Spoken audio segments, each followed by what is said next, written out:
I'm on YouTube. Welcome to my YouTube live stream. Today is Friday, the 12th of June, and it's just 6 p.m. UK time. For those who don't know me, I'm a therapist and coach, and I come here to talk about anything related to mental health, therapy, psychology, mindset, mindfulness, emotional intelligence, and all those things and more. And disclaimer, I don't give professional advice during my live streams because it's not a professional setting. However, I do give some suggestions and recommendations that can sometimes help some of you. And so um, I have a few thoughts in my mind, but I wanted to maybe wait for a little bit more people to be online before I get started to talk about these things because there are some people who have instigated some conversations with me on some of my posts, on some of my content. And so I would like maybe to wait for them to be here before I can talk about this topic. And basically, the topic is hard for me not to talk something, but basically, this topic is the discrepancy about what I'm talking about and what people think I'm talking about. And so, yeah, I'm going to wait 5 minutes before I get there. And if they don't show up, I will get started and talk about that. Something to do with Michael Jackson and subconscious bias. In the meantime, I'm going to read another post. I think I haven't read yet. Today's Friday, so let's go there. You know what? I'm going to put the post out on TikTok. I've been a bit busy today, so stop holding your happiness. Yeah. I'm going to put a post out just now on TikTok. Bear with me, please. And then I will read it as soon as it's uploaded. Thank you for your heart. We have Pumpkin Puff. Hi, Didi. How are you feeling today? I'm very good. Thank you so much. I've been a bit busy here, so I'm very bit dazed, but it's okay. Stop holding your happy. Okay, so let's get started. The first post that I'm going to read about goes like this, and I just posted it on TikTok. Stop holding your happiness hostage for a version of you that doesn't exist yet. Saying I will be happy when I'm rich is the same as telling yourself I can't allow myself to be happy unless I have more money. Saying I will be happy when I have the perfect body is the same as telling yourself I can't allow myself to be happy unless some strangers find me physically attractive. Saying I'll be happy when I find the love of my life is the same as telling yourself I can't allow myself to enjoy my own company. As long as you fixate on what you lack, you miss what you have. And as long as you fixate on the destination, you miss the journey. You can and you will have more, but for you to experience abundance, you must first appreciate what you already have now. Because as long as you believe that happiness is something to be earned, you will keep postponing it. So it's something that is actually quite useful for many of us because we don't realize that we do it, but we do it. We all do this. We tend to postpone our happiness by saying, I'll be happy when. And what we forget is that there's only now, there's only a present moment. And so when we're saying, I'll be happy when, since there's only now, we're creating a state of lack, desperation, disempowerment, unhappiness. And we're creating that reality for us. And that's all that we have, as long as we keep on thinking, I'll be happy when. So life is about expansion, so we will always get more. It's not about all. But it's very important to practice gratitude, to appreciate what we already have now, so that we can drive an energy of abundance as opposed to an energy of lack. And not only attract more things, but first and foremost enjoy the only space that exists, which is now. So, yeah. Joie, Amy. How do I say that? Joie, Ami, or Joyette, Amy said hi. Hello, anyway. Dawn, hello, Dawn. Um, Next post. Again, I'm reading and commenting on my own post until some of you start to interact with me directly and we can discuss anything you'd like me to discuss with you about you. In the meantime, next post goes like this. Being a nice person who never gets angry is literally making you sick, because there's a massive difference between healthy anger and unhealthy anger. Healthy anger is a clean energy that validates your inner voice, fueling actions aligned with your core values. Unhealthy anger, on the other hand, is emotional repression. Um, you silence yourself until you explode, just like a pressure cooker left on high for too long. You end up erupting in the wrong places, at the wrong times, with the wrong people, and in disproportionate ways. And that rage doesn't just hurt your relationships, it also damages your very biology. Studies, sorry, studies show that a lifetime of repressed anger and shame triggers chronic stress and inflammation, suppressing your immune system and leaving your body vulnerable to serious chronic conditions like cancer, heart disease, or dementia later in life. And so remember this: if you bury your anger, it will destroy you. But if you listen to it, if you understand it, it becomes a boundary alarm system. Because when you understand your anger, it stops being your enemy and it becomes one of the most powerful alive that you can ever have for your self realization. So, this is about understanding our emotions. And the first emotion that we all suffer from is anger when it is repressed. And so, just as I said, not only it affects our relationships, our career, our perception of self, but also our very health, physiological health. Uh, yeah, I think it's quite straightforward. So let me see. I have some comment already. Fantastic. Let's get started. Pumpkin Puff. Do you think humans naturally spend most of their life trying to be happy?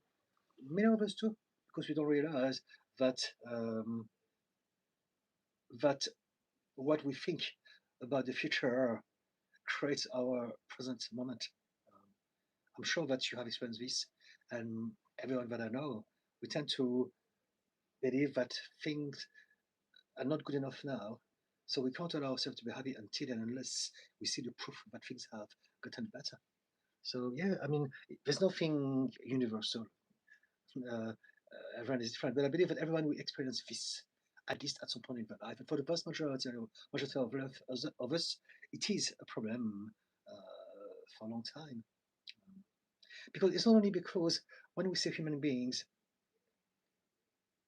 we can't tell because there are too many variables to take into account. But the reason why I'm saying this is not just because of the way we've been conditioned um, by our culture, but also because the very culture that we're still living in today, society as it is still making us believe that. Yeah. One very simple example um, that is now changing, but for people of my generation, we believed that life was about doing a job that we hated 5 days a week for most of our life until we retire.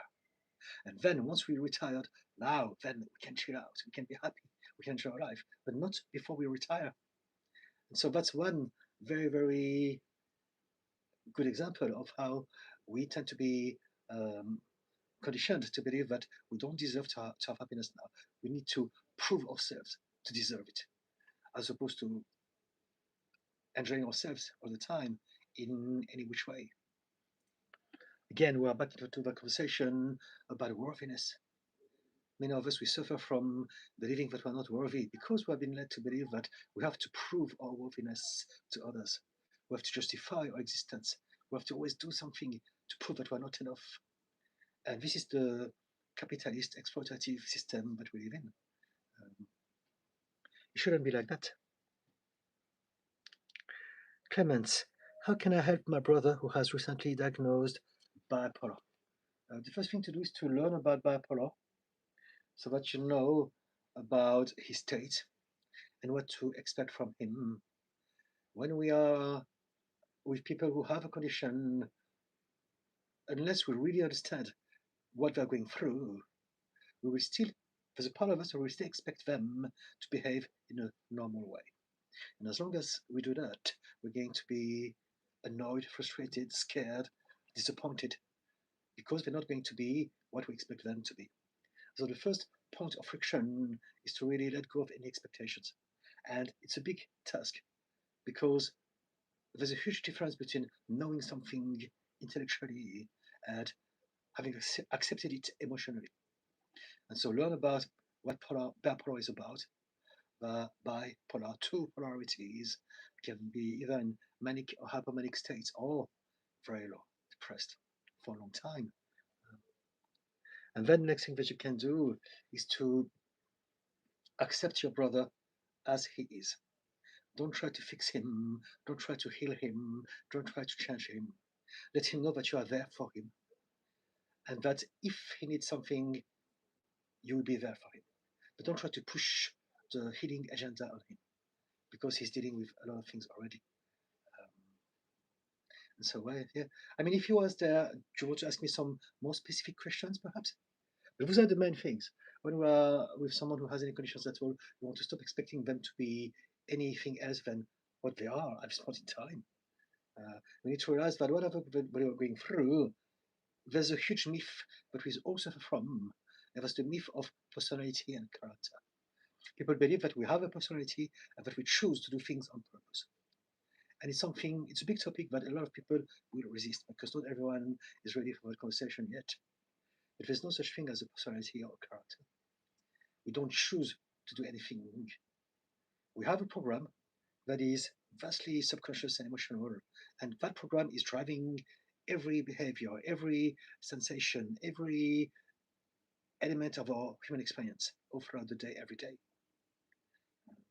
And that program was created by us based on the childhood that we had, a childhood that we have not chosen. Now, we can work on that. We can upgrade the program, but and it's something that I talk about all the time. Unless we work on our program, the way we react to things, the way we behave, will be the program. So we can't feel shame or bad about ourselves because we never chose that in the first place. We can work on our behavior before and after our reactions, before an event occurs that triggers us, but not during it, not as it happens. And so if your brother know that whatever he does is never personal, he doesn't think it, he doesn't choose it. It is his state. He will be in an elevated state when he's into manic or hypomanic state, all over the place, and it's literally like being high. He has no control of that, and it's the same thing when he's hitting rock bottom. And when he's very, very low and depressed, um, he's absolutely not able to do anything else but that. No one chooses that.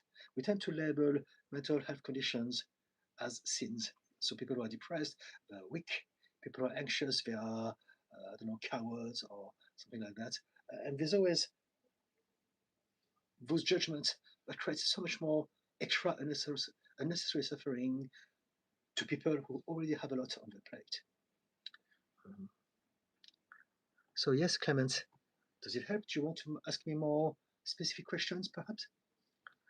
And again, I have been diagnosed myself with bipolar in my early 20s, so I can really talk about it. And it's possible to change.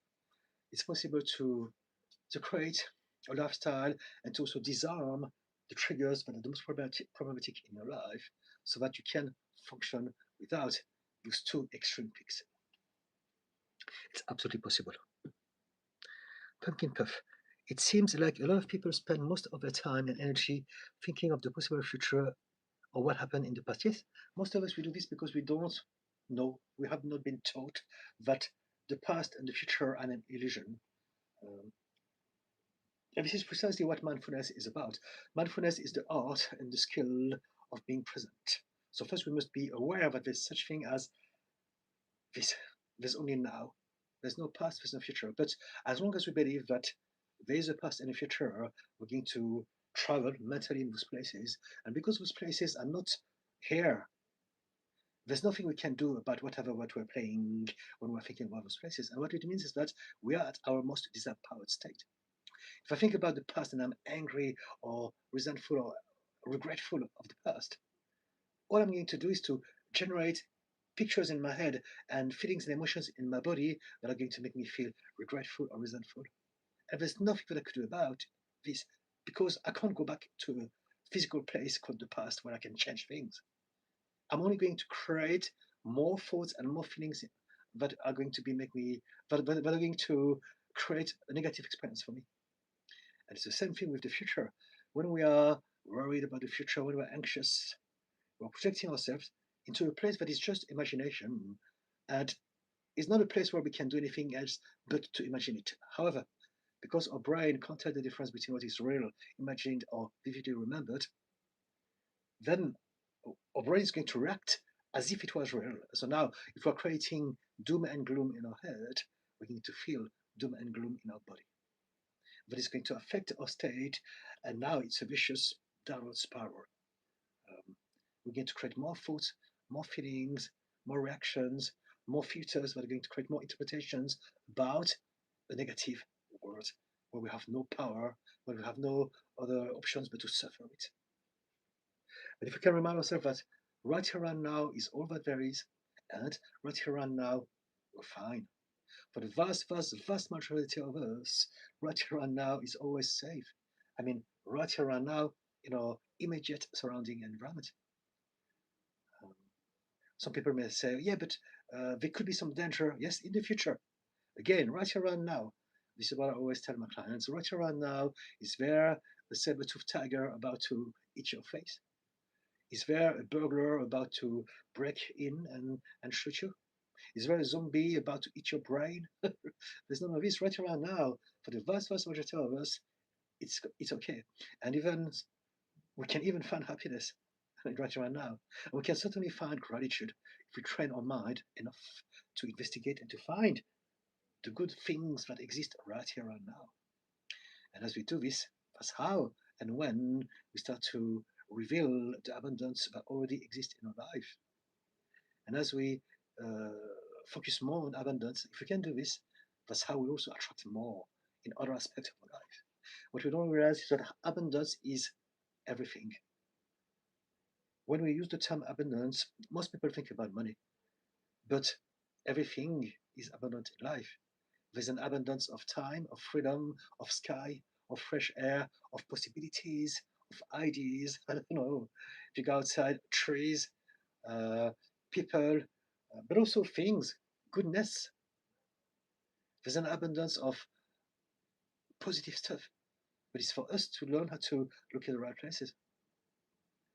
Um, yeah.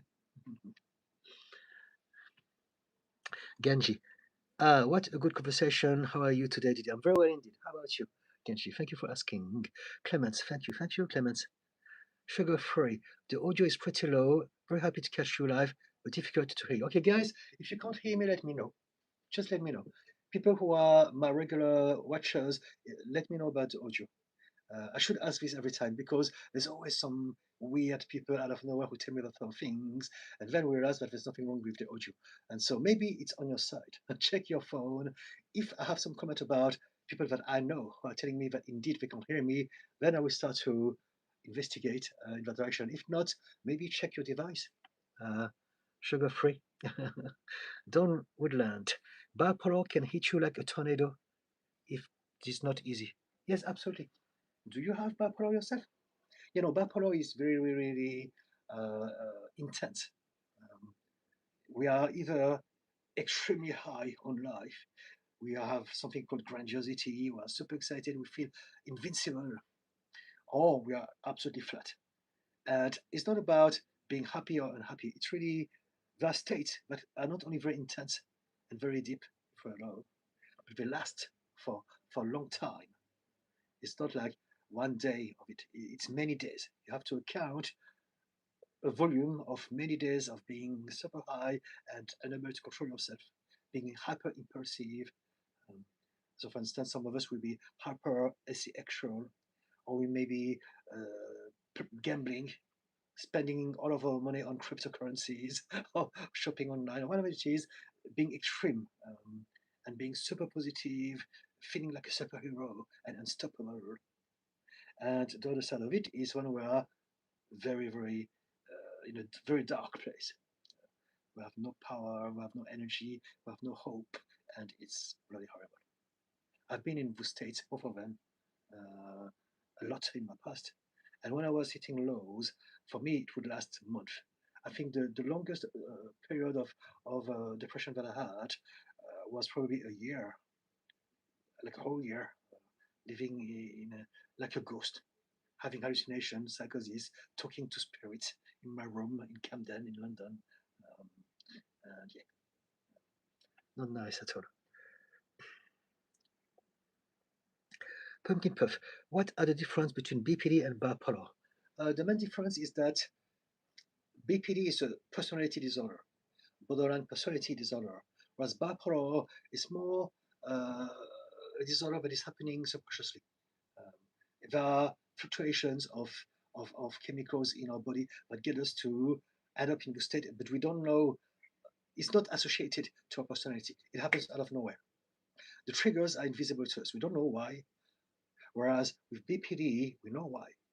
Because everything is to do with the perception, the definition, the understanding that we have of ourselves in this world. So that's the main difference. With BPD, it's always back to who we are. So there's a lot of shame associated with that. Because we will fluctuate from states as well. But whatever that we do, that we are regretful about, we will feel terrible for having done those things. It's because of me. What's wrong with me? What can't I ever change? And then when we split, it's going to be us versus them. And so also, what's wrong with them? Everyone is bad because we believe that we are the way we are because we believe that the world is the way it is. The definition and the experience of the world is always directly related to how we see ourselves. How I see myself will determine the world, the life, the reality that I experience. If I'm fearful, the world will be scary. If I'm confident, the world is my oyster. It's a walk in the park, and so on and so forth. And so, yes, BPD is directly related to the belief that you have of who you are in this world and who are what other people like and what you can do about it or not. Whereas bipolar, it just happens. You're either super low or super high. And some of us have both, like me. Pumpkin Puff, have you turned up so I can hear you just fine? Thank you. Bassist, sound is good. Fantastic. Thank you, bassist. Genji, I'm actually feeling positive today. The weather is absolutely gorgeous today, so I really enjoyed my walk this morning. Good on you. Good on you. I've been very busy. I haven't had a chance myself to go out for a walk yet. So I'm missing out a bit on daylight, sadly.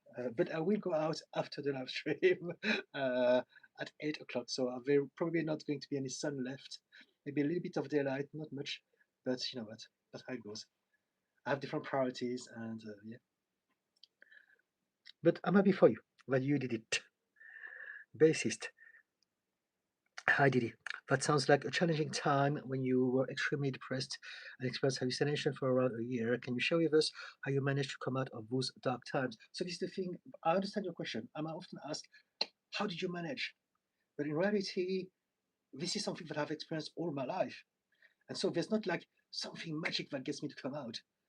Our whole life is a process, and whatever that we go through, high or low, are part of the whole process. So there's a bigger picture to understand about ourselves.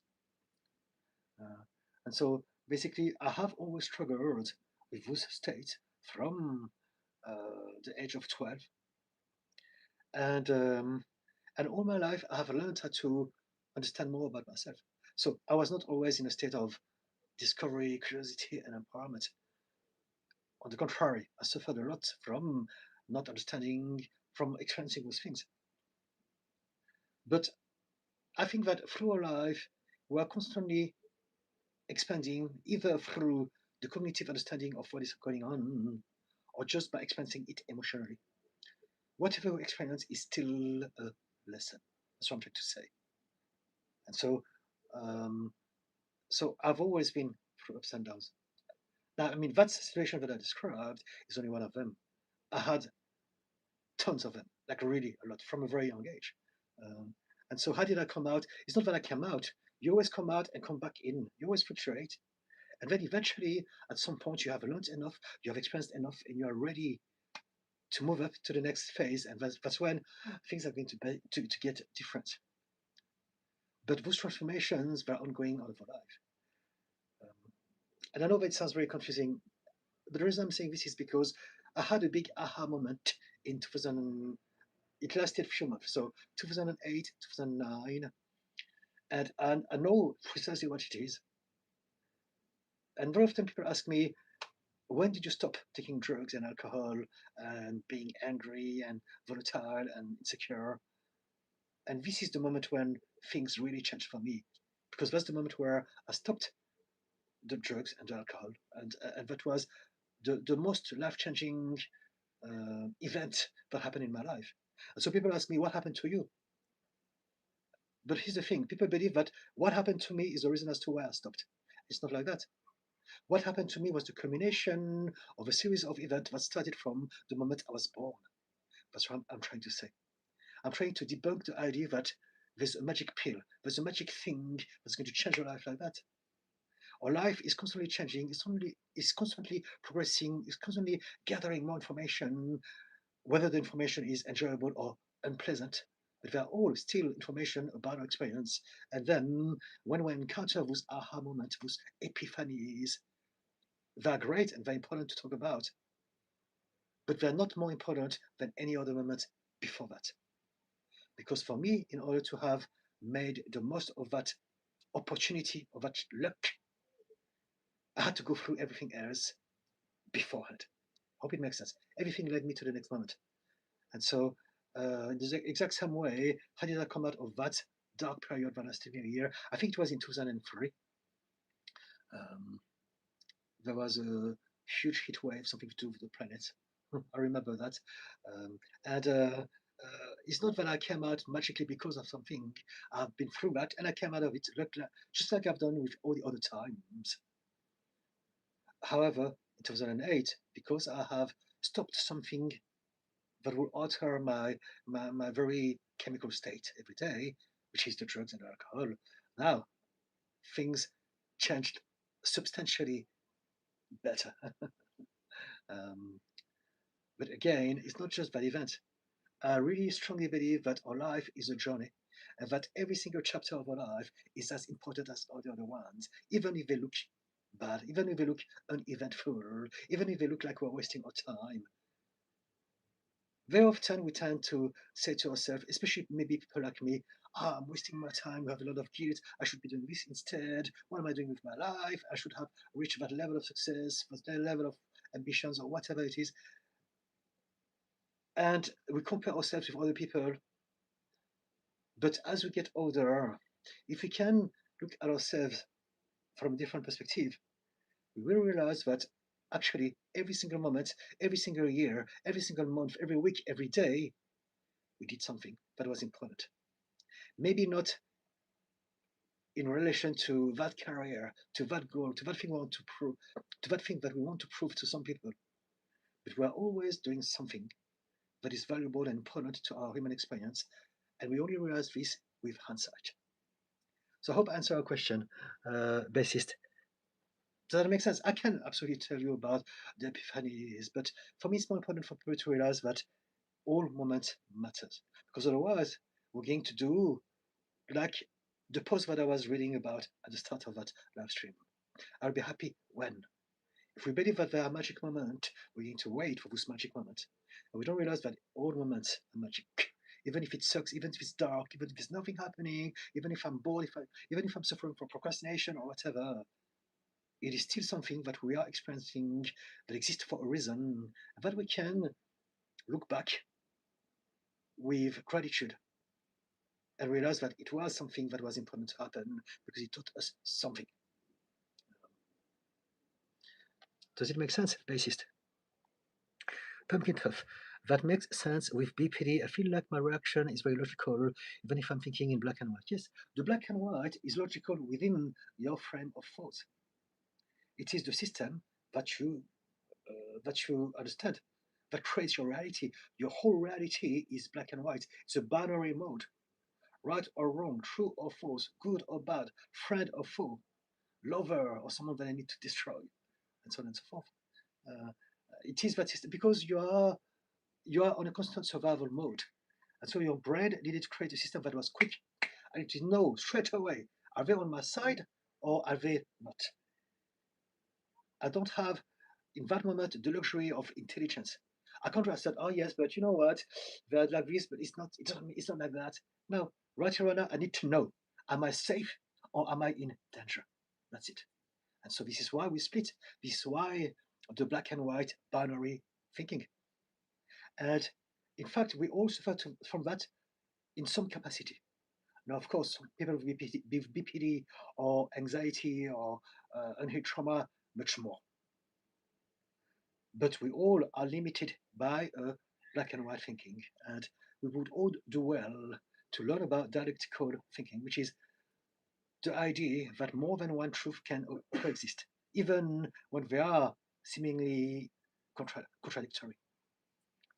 Um, so yes, so that's why DBT, dialectical behavioral thinking, no, dialectical behavioral therapy is used for a lot for BPD because it teaches people to add dimensions to the thinking. We're not living in a one-dimensional world, this or that. We are living in a multi-dimensional world and we expand the dimensions, this and that and that and that, and also those things that I haven't thought about. It's okay. We can all coexist. And if we do that, now not only we can find peace instead of reacting, thinking bad people. I must counterattack. I must bite back. I must anticipate the move. I must create a preemptive move. I must attack them before they hurt me.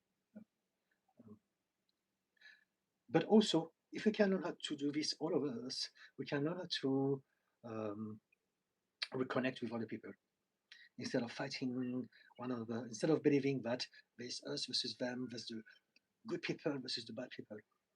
It's still a problem that is all affecting us. But with BPD, it's much, much more intense. It's much more pervasive. It's ruining our life. Dawn Woodland. My half sister had bipolar.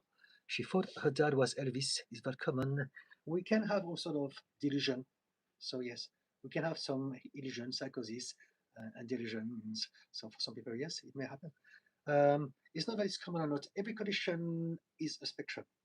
So what it means is that there are things that we can find that are very typical of a condition, but how it's going to express itself is going to be slightly different from an individual to another.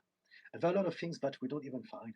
That's why it's so important to talk about spectrum uh, and understanding each case individual, one case at a time. Um, Dawn Woodland, you done well getting through that. Oh, thank you. Yes, yes. I forget sometimes that I've been through a lot. I'm reminded every now and then, and every now and then it can be a bit heavy, you know. But how it goes, but there you go. I tend to remind myself of my past when I'm working with people, and I need to remember how it feels. And so for meditation, I go back into those places, and they remind me, those places, those meditations remind me of all those situations. And every time I'm in shock, I'm like, gosh, I forgot about this. Um, but then to make myself feel better, I practice gratitude. Thank you, it happened. Now I know, and I'm much better now. I can use my knowledge to help others as well. Dawn, pat on back. Yes, thank you. Genji, night walks are nice though. Yes, they are. I'm just glad that I was able to experience the peacefulness of feeling fresh air after being inside for too long. Well done. Good on you. Yes. Being outside is so powerful when we are feeling low. Moving and going out, just that should be the prerequisite for anyone who struggles with loneliness, with overwhelm, with any type of anxiety or depression. Ren Ocean, beautiful. Oh, thank you. Genji, I'm actually a bit grateful that I feel better, even if it's temporary. But this is the thing, it's not even if it's temporary. Accept that everything is temporary. Everything. Nothing lasts forever. Your happiness doesn't last forever. Your joy, your hope, your gratitude doesn't last forever. But your pain doesn't last forever either. Your negative thoughts, your darkness, nothing lasts forever. We are constantly fluctuating in state and moods every day, all throughout the day, and for the whole of our life. So if you can accept that everything is temporary, this is what you want to change. Instead of trying to control your life, I want everything to be certain. I want everything to stay the same they are. I want to create a space where nothing ever changes, where I'm bulletproof, where no one can hurt me ever. And this creates tension and anxiety and dysfunctions. The solution, the healing, is precisely about accepting that we will all have good days and bad days. We will all meet people who are nice and some people who are not so nice. We will all go through adversity and we will all have some element of luck every now and then in our life. It's for all of us all the time. And it's okay. Nothing lasts forever. Everything is temporary. Accept it. But know that when things are not so well, you can develop systems to address the situations better until things get better. You know the say after a rainy day, sunshine or something like that. I don't know the exact translation in English. After the bad weather, a rainbow, and the sun is back. And so this is the state of nature, the state of everything, the state of life. And so accept that everything is temporary. And if you can accept that everything is temporary, then you don't need to say, I'm grateful that I feel better, even if it's temporary. No, you would just say, I am grateful. That's it. There's nothing else to add. I'm grateful. I don't care whether it lasts or not because I know that nothing lasts forever anyway. However, I'm grateful that it's there and that's all that matters. You create your own suffering because you're feeling, I'm grateful. But then the next moment, your inner critic is coming in and sabotaging. Is not going to last. You can't, you can't even, I'm not going to allow you to even enjoy this moment. And now, that moment that was so special, you have ruined it. You didn't do it on purpose. You didn't do it, but your mind did it, right? I don't want you to think that you did it on purpose. We don't do anything on purpose, but your mind did it for you because you still have some part of yourself that you have not healed, so they are still coming up and doing those things for you. It's normal. It's not something that you choose, but it's part of your mind that does it. But essentially, you have good moments, but even with good moments, there are parts of you that don't allow you to enjoy them because they're still believing that the good things in life are not available to you. There are parts of you that still believe that happiness is not available to you. And that's why when you have good thing and you feel better about yourself, that's why when you want to be grateful about those things, your mind is telling you it's not going to last. And now it's like someone threw a bucket of cold water on you, and now that has ruined the whole moment. And so mindfulness is about accepting that, reminding yourself nothing lasts forever, and it's okay because I know I'm learning how to deal better with the down moment, and at some point the up moments will come back. And then when they come back, I will be able to fully practice gratitude and appreciate them without worrying about the fact that it's not going to last forever. Thank you for your heart. Does it help, Genji? Pumpkin Puff. Oh yes, we talked about DBT and I keep forgetting to look into that. You do whatever you do whenever you're ready to do those things. Don't worry about it. Don't. We all do this as well. We all tend to say to ourselves, I keep on forgetting. I should do this. I know what's wrong with me. But in reality, we are again limited by our subconscious mind. So your subconscious mind has different priorities to deal with, and so we always ever do whatever we can do and whatever is perceived as important for us at this moment in time. So yes, just remind yourself kindly, be gentle to yourself, be kind to yourself, be compassionate to yourself, be patient. All things happen when they're meant to happen. Bassist, thanks for the insight, Didi. Thank you, bassist. Pumpkin Puff, why do reminders and notes not seem to work? I have so many things to do, I write it down, and then I forget about it. So I just explained, because your mind has a different agenda. The subconscious mind, your emotional mind, has different priorities. So no matter what your cognitive mind thinks and knows and wants, it was never about what your mind here thinks and knows and wants. It's about what that mind here believes and allows. Um, the emotional mind. So yes, one of the simplest ways to explain our troubles is that we confuse that mind with that mind. They are two different minds. They have a different energy, different vocabulary, different system to communicate with us. They have different purpose, different strength, and we tend to only use that mind at the expense of that one or that one. So this is the heart, emotional mind, your body, and the gut is your intuition. And we just stay trapped in our head, the logical mind. And that creates so much problem for so many of us. Bear said hi. Hello. Genji, so I should just be grateful for today. You should learn how to practice gratitude. You can't be just grateful, because otherwise that can turn into toxic positivity. If you really suffer, if you're overwhelmed, and I tell you, you should just be grateful. Now I'm going to harm you, because I'm not going to put myself into your shoes. You don't choose not to be grateful. But what I want you to realize is that you can develop the skill of gratitude. You can learn that skill one baby step at a time. It is a skill. So just like with everything, when you are ready, you can get started into practicing gratitude and realize that, you know what, I can appreciate what I have in the moment without worrying if it's going to go, because nothing was ever meant to go. But it's a skill. You need to practice. You need to raise an awareness of this. And what we're going to do, what we're doing today, is to precisely raise that awareness. But I will never say to you, just be grateful, because that would be rotten, that would be terribly toxic of me to say. A lot of people do that. They don't come from a bad place. They don't do it on purpose, but they do that. A lot of people say things like, happiness is a choice, just be happy. And it's just so toxic and harmful to so many of us.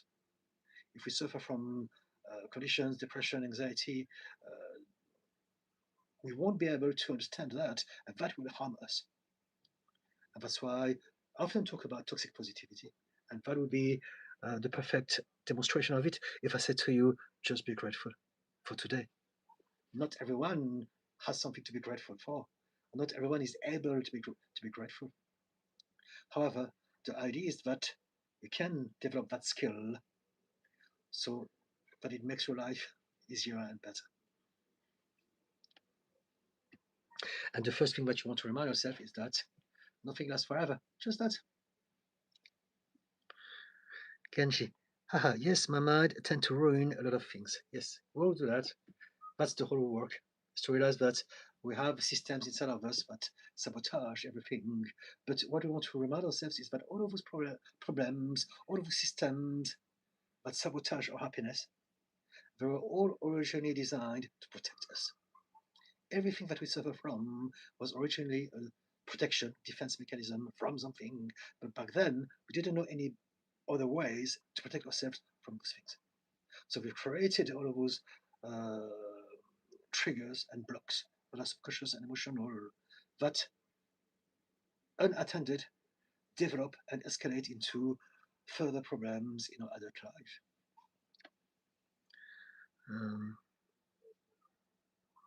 Pumpkin puff. It's true. I know that I need to look into it because it will help me stop beating myself up about it. Dawn, message retracted. Pumpkin puff. I just want all my minds to work as one. So replace want with accept. I want. That creates resistance. I don't like what is, and I want something else. Instead, accept that this is what you have, but also remind yourself that you can upgrade your program one baby step at a time every day. Wanting will only create more tension, bitterness, lack, resistance. Stop wanting. You don't need to want. The universe knows already what you prefer. What you want to do is to accept. This is what I've created up to this point. My whole life, all of my dysfunctions, there are things that are the result of my past. It's my program. I must accept it. However, I can also remind myself that I can upgrade my program by working on myself. So instead of wanting, focus on doing what you can do in the moment, one moment at a time, and eventually things will start to get better, significantly, hopefully, for you to notice. Dawn Woodland. The brain is the most complicated organ. I think it controls our whole body. Yes and no. So it's true that the brain is very complicated, but our body is also a mind. We're only starting to discover the tip of the iceberg about it. We are a mind. The cells, the neurons, the information going through our body everywhere. The brain is the most observable aspect of it, so it's very, very tricky indeed.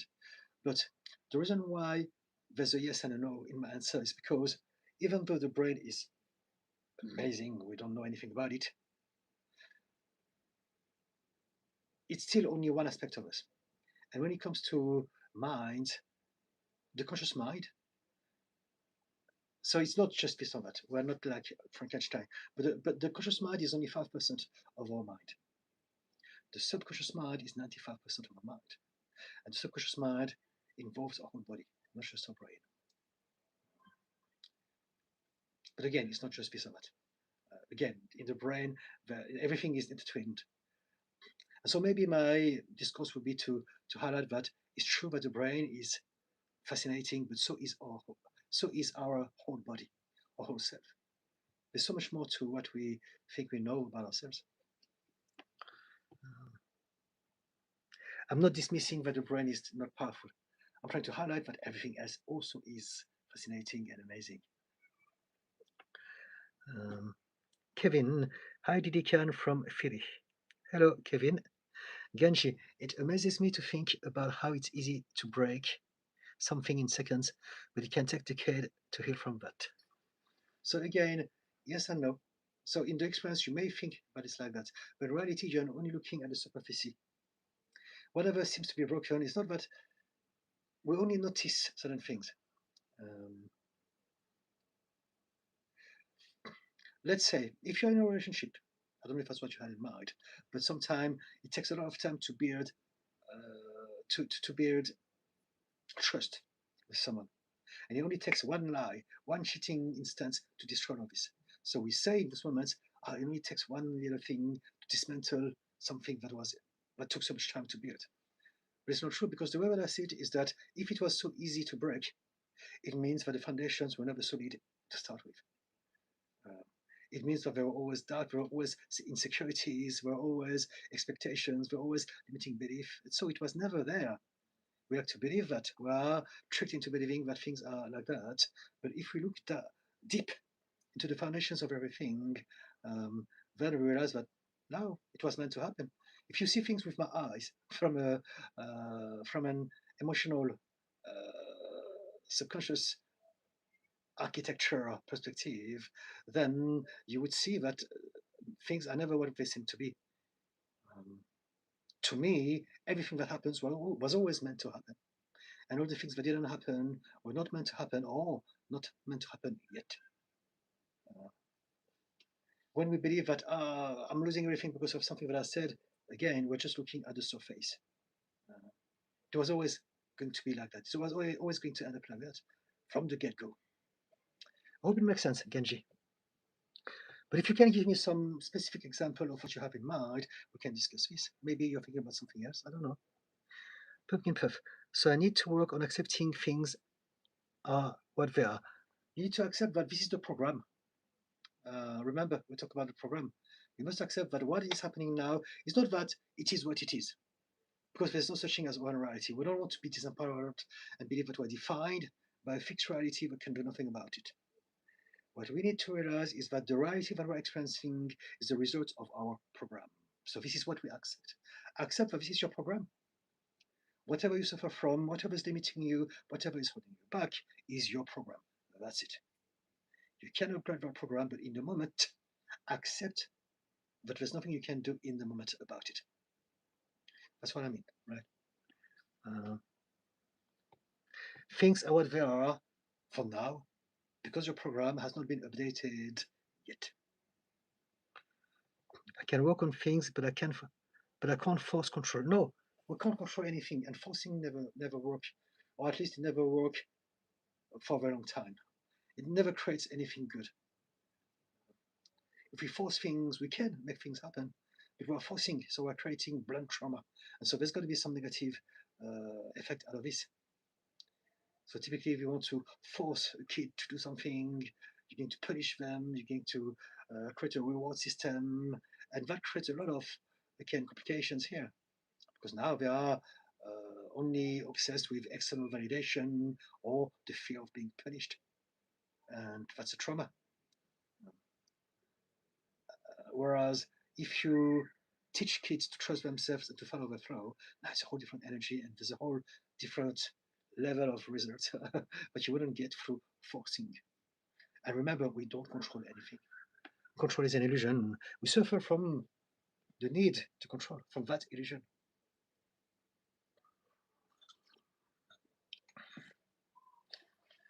Yeah. Control is a big topic of mine, and there's so many ways to talk about it.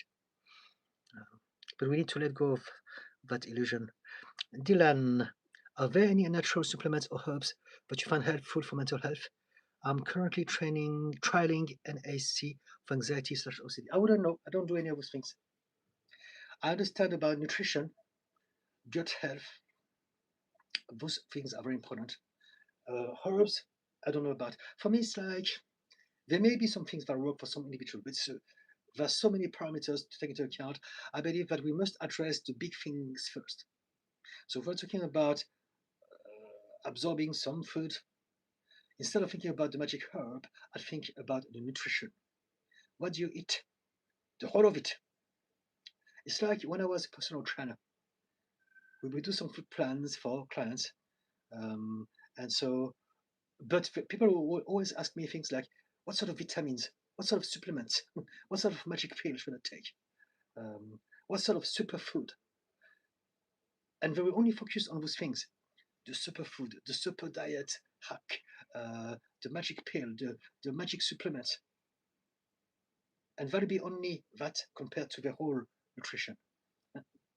So the example that I can give is that some people will give me the food plan and say, oh, I had salad with some chicken breast and some plain rice. But then they forget to mention that they went on a binge and they had like 18 beers or something stupid like that. And this is what people don't realize. The bulk, what is more important is what you put into your system. And so when it comes to food in relation to mental health, you want to address your gut health.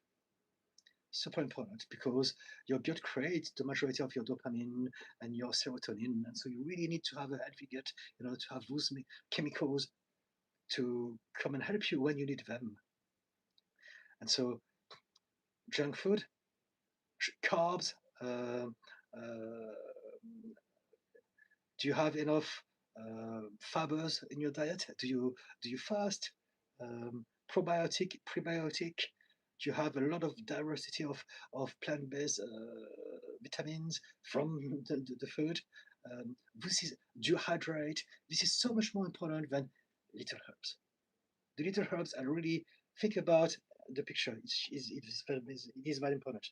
And so it doesn't mean that it doesn't make a difference. For some people, it may, but really, my job is try to get people to see the bigger picture and see things in a way that is useful to them. And so my answer to you is that I don't know. But even if I knew, I'd say focus more if you don't do it already. Maybe you do it already, so maybe I'm wrong. But make sure that you prioritize understanding the bulk of your nutrition and and the whole of it. So gut health, but also timing, quantities, and quality, and how you prepare those things. It's a lot of information. Does it help, Dylan? Genji. Wow, actually, that was a really good point. Thank you, Genji. Dylan, message retracted. Genji, I think there is a quote like that. You're only as strong as your weakest link. Your weakest link, I think, right? You misspelled it. I'm not sure that we are as strong as our weakest link. I don't know. In British, a leak is when we do a number one in the toilet. So I don't know. That could be interesting if someone believes that they are only as strong as their weakest leak. Something to do with the bladder and incontinency. I'm sure that you misspelled it. You mean the weakest link, right? Yes, in that case, I'd say yes. I think it's a laughing face emoji. Pumpkin puff. How do you know if you have an issue with control? There's a lot of controlling behavior in my family, but I always assumed it was from growing up in an unpredictable environment. And so you may be right. It may be because they were growing up in an unpredictable environment. That would make sense. But whether it comes from this or that, it doesn't matter. Control is a bad idea. The illusion of control, the need to control, creates all the problems in society, creates all suffering in humanity. How do you know if you have an issue with control? Based on how it's affecting you. If you're obsessed with it, so control comes in many shapes. The first thing that comes into my mind is anxiety. Anxiety is trying to control the future. I need to control what is going to happen. So my nervous system is always anticipating things. It cannot surrender and trust the universe and trust tomorrow. So that's a form of control. But then you have interpersonal control. So people who are controlling people, try to control status, things, power, whatever.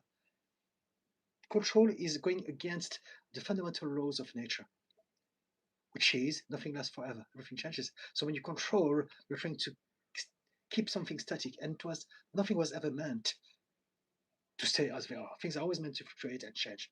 And this is the whole idea of it. Control is the opposite of it, is the inability to accept that we live in a world that is constantly changing and it's okay because we can adapt, we can survive, we can overcome anything. But the reason why people need to control things is because they don't believe that they can do this. So I need to control, I need to stick to the old ways. Why change a system that works? Because the world is constantly evolving. That's why. That's why there are some people who are conservative as opposed to people who are liberal. Conservative. So again, I'm talking. If these are the big thing, I'm not talking individuals. We're all different. But the general idea of a conservative person is to conservate, to protect the traditions, the good old values, and that's the need to control. As opposed to liberal, I'm open-minded. I accept everything. Let's unleash our imagination, and expand the society in any which way. So that's different. That's growth. That's expansion. That's yeah. That's a much better way to look at things. But again, I'm not talking about politics just here. I'm really talking about mindset. And so yes, typically people who are more on the right side of the politics tend to need more control just by sheer design of the system that we follow. But again, this happens in myriads of ways at an individual level, regardless of our political affiliations.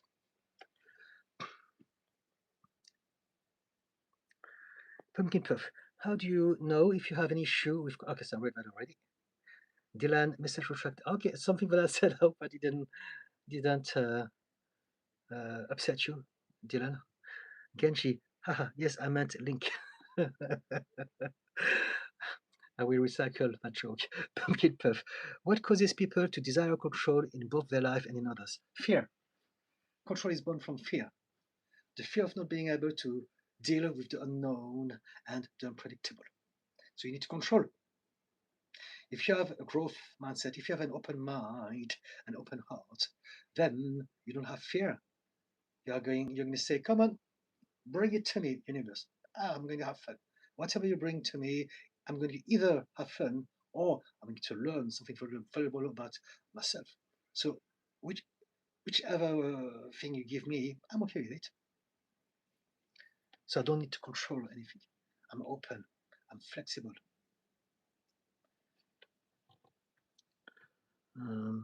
Yes, the need to control, the more people need to control things, the more they come from a place of fear.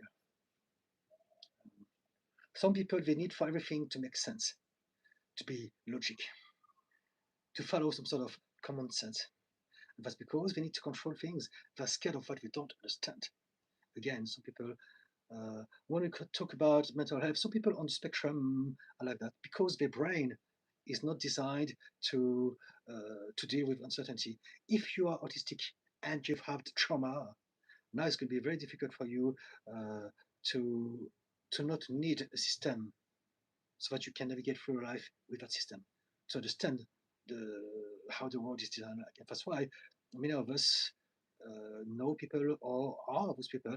If we're on the spectrum of autism and we have trauma, the trauma and autism combined will create a very rigid mind, very rigid mindset. And some people, we need to for everything to make sense.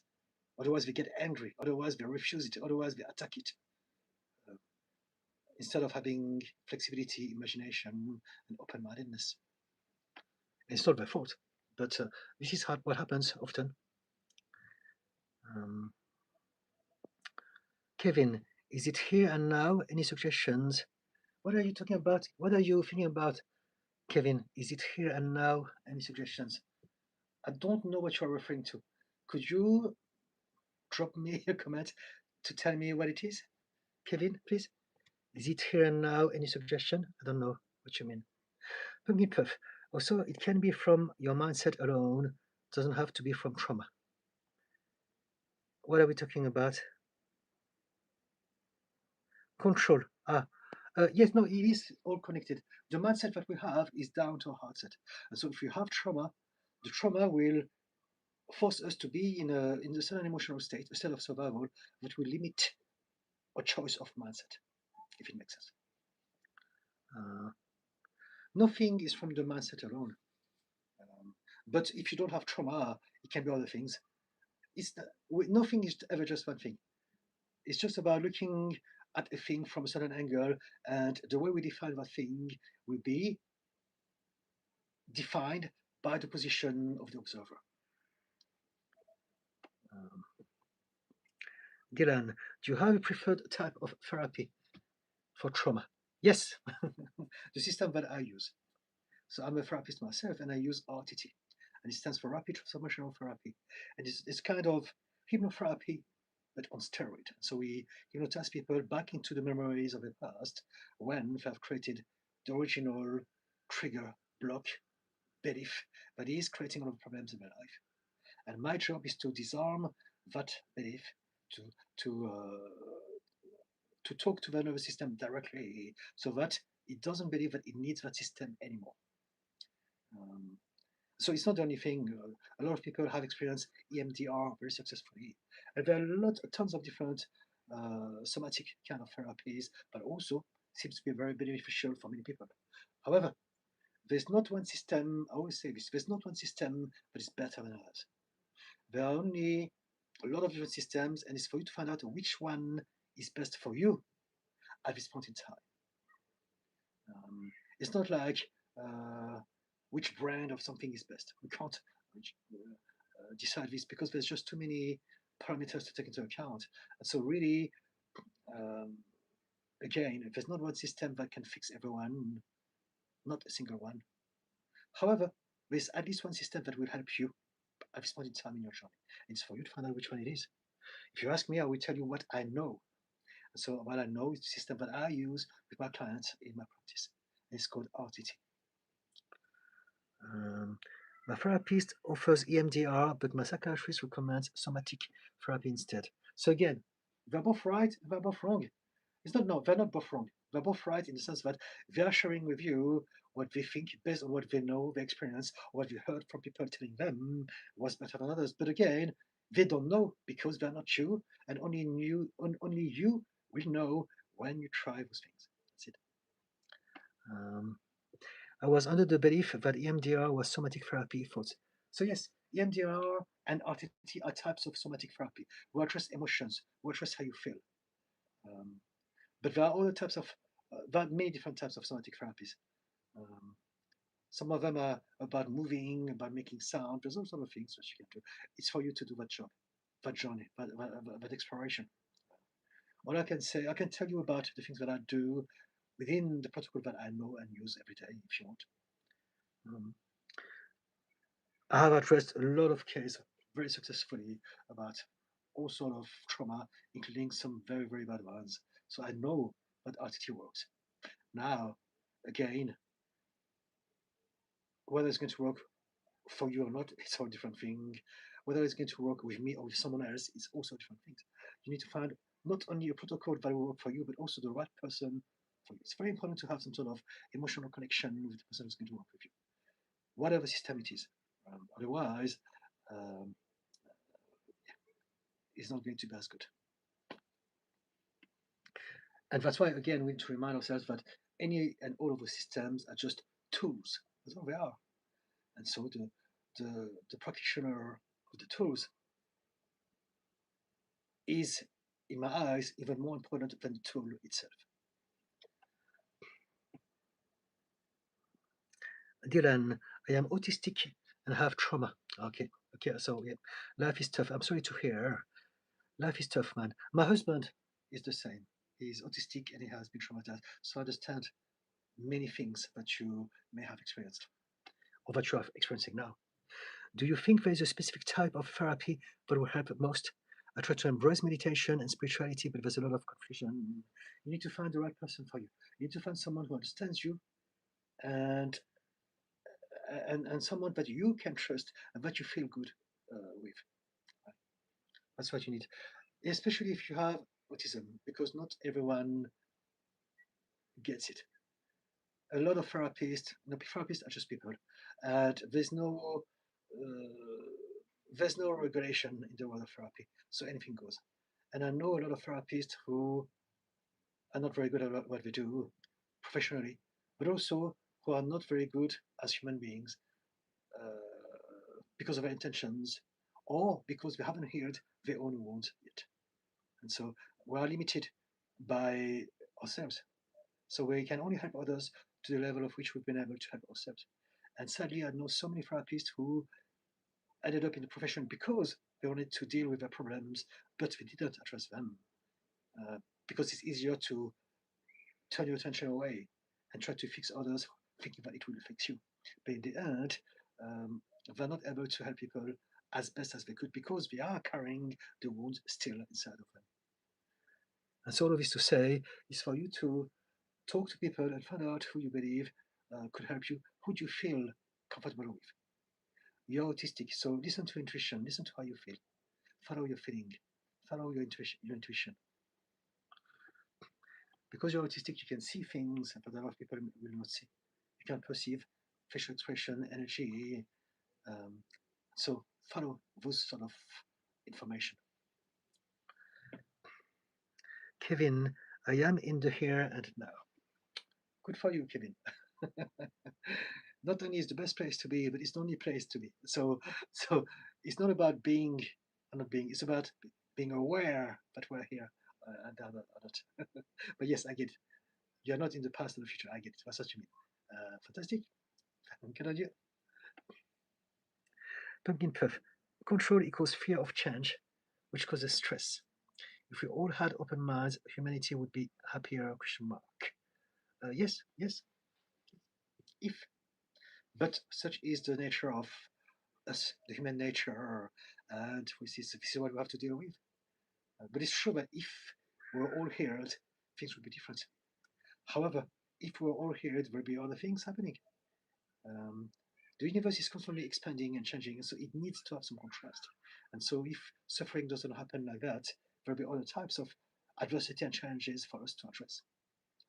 But we always need to recalibrate, change, and break through some new situations. That's the cycle of life. For something new to be born, something else must die, and so on and so forth. Before there's a start, there's an end. And after an end, there's always a new start, just as well. Dylan, message retracted. Okay. Did I say anything that get you to retract the message, Dylan? Vortex script. Back here again. Hello, Vortex script. Pumpkin puff. Why do you think people who are only becoming therapists for themselves grow an ego? If they don't grow an ego, we all have an ego. We don't grow an ego. It's not a plant. It's not a potato. It's not a flower. The ego is a perspective. We all have an ego in the sense that when we come into this life, in this reality, We are a human being, we are a self, and the ego is no more or less than the perspective of the self. That's it. Now, in colloquial vocabulary phrasing, when we talk about ego, we think about someone who is full of themselves. And that's one aspect of it, but it's not just that. Uh, a lot of people say, kill your ego. We can't kill the ego because the ego is not a person, it's not an entity, it is a perspective. When I'm experiencing the world from the position of me, Didi Khan, from the human being, in that moment, I am perceiving the world from the position of the ego. And because the ego believes that there is me and the rest of me that is not me, it has created division and separation. And now I believe that there are some bad things out there about to get me. And so the ego's job is to protect myself.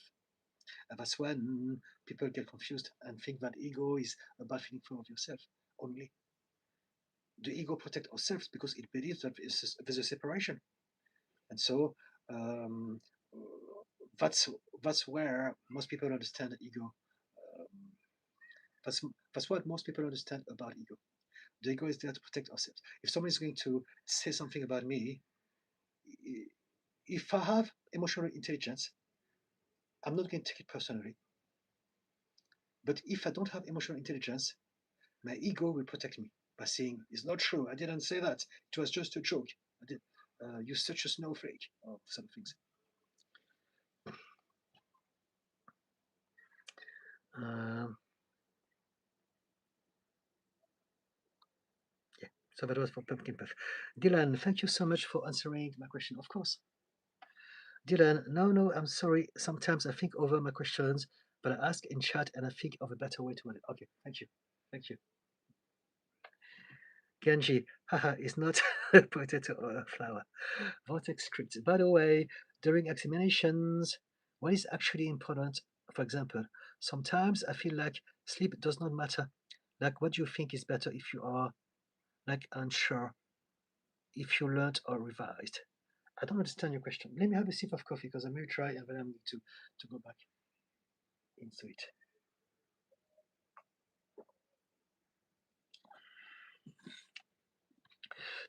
During examinations, what is actually important? For example, sometimes I feel like sleep does not matter. So just to answer that, sleep does matter. Whichever context it is, sleep always matters. And then, like, what do you think is better? If you are like unsure, if you learned or revised. I don't understand the last bit. If you are like unsure, like learned or revised, what do you mean? Could you be more clear, please? But just to address the part about sleep, sleep is super important, no matter what context we are addressing it from.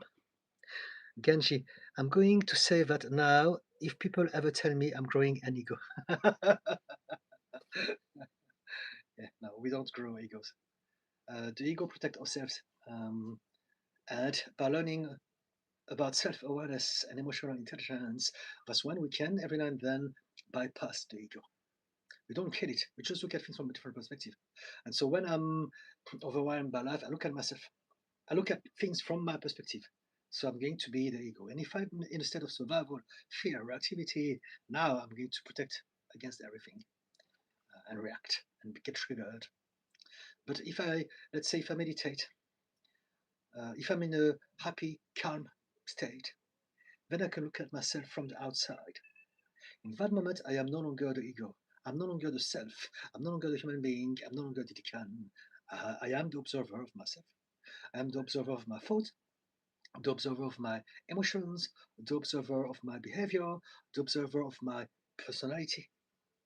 I can observe it from the outside. So in that moment, I don't need to be controlled and limited by the rules and the habits of the self, of the ego. So that's when we do the work. Remember, this is the program. Your ego is the program. That's another way to phrase this. But you can upgrade that program when you step out of yourself. And when you can look at yourself from the outside and realize, I've done that, I did that. It's okay. It's not me. This is the culmination of everything that happened to me up till this point. My life is a momentum, so I can understand that my program happened because of this and that, And so now I don't need to react emotionally. I can understand conceptually. It all makes sense.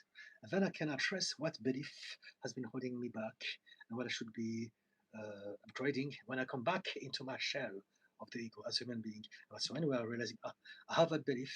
I need to upgrade and need to replace that old disempowering belief with a new, better one. How am I going to do this?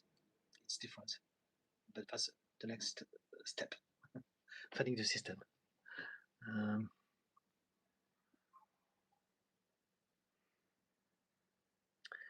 um,